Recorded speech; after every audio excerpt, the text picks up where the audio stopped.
So now that we have a conceptual grasp of what objects are, right, we said objects can be used to model real-world entities or items, right, and represent these programmatically, right? So it's a data structure, so this has a collection of data. We said it must come into key-value pairs. So we have our key, we have our colon here, and we have our value, right? So this is called a property. And if the value is a function, it's called a method.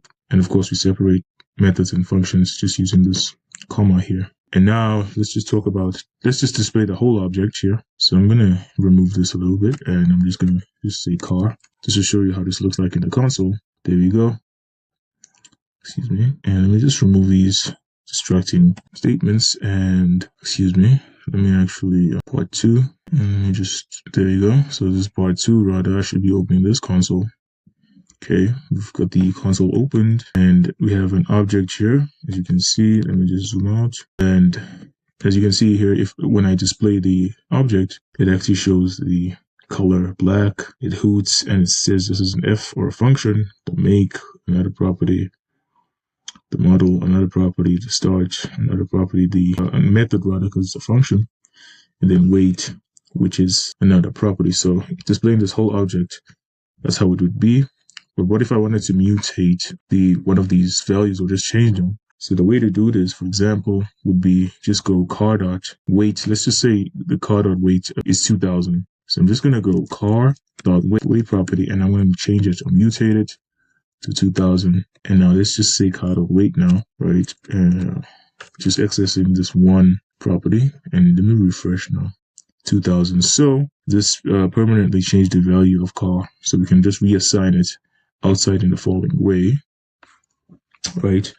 And what about parameters? In fact, let me just make a new object here.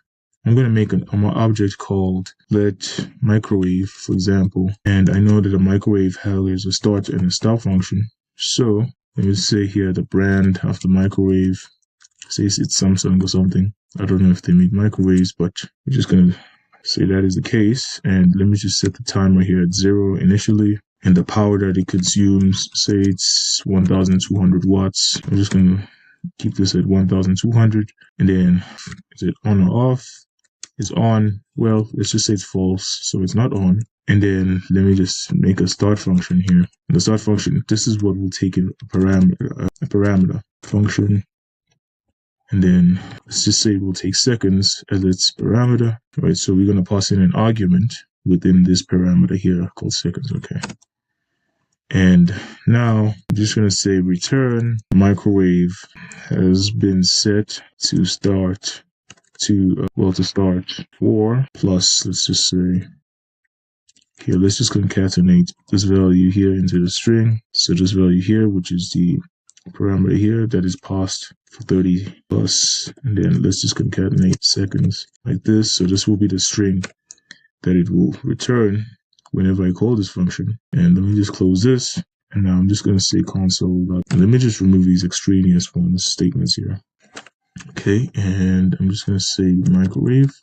Now I have to pass in an argument. So I'm going to pass in 90 for 90 seconds and see if I get a message. If I do not make any syntactical error, so I made a syntactical error somewhere. But microwave, yeah, you should put an assignment operator here. And let's just refresh this. Right, so microwave has been set to start for 90 seconds because I passed in 90. So I pass 90. It comes here. And then it goes here, right? So I can also just change this to 60 now. And when I call the method, now it's 60 seconds. So that's how it would work. And I could also manipulate properties within the object itself using the this keyword. So the this keyword is basically self-referential. It refers to the object itself within itself. So for example, I can mutate the value within the object itself. So for example, now the on function, isOn has to be on. So I just go this dot isOn equal to true. And now I'm just going to go, first of all, before I call this function, I'm going to go console.log, and then I'm going to say microwave.isOn is on. I'm just going to call that property, and then I'm going to copy this again, and then I'm going to paste it over here this time. Excuse me, here. Let me just expand. Okay, now let's refresh. You see, so in the first place, isOn is false by default, right? It's false, as you can see here in the console. However, once I call this method, now it goes to this function here, and this .isOn is mutated within the object itself. So this refers to this object within itself. Then we mutate the isOn property to true, and then we return the string here. And now if I check if it's on again, and it turns out that it's true this time because it's been mutated within this particular method. And the method is just simply a function within the object itself.